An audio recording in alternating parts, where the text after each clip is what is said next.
Hey everyone, this week we're going to be using an answer garden tool.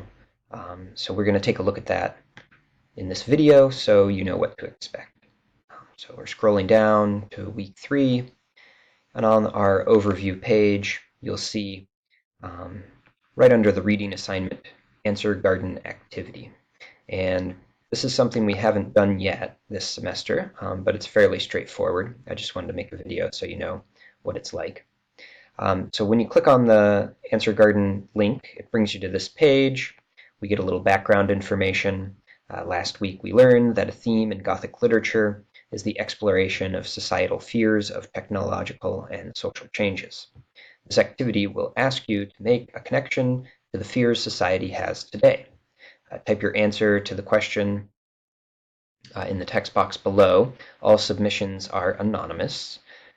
Um, and the question is, what technological or social change is today's society afraid of? And so what you'll do is you'll go ahead and type in a brief response, just a few words, and you click submit. And then your entry is submitted.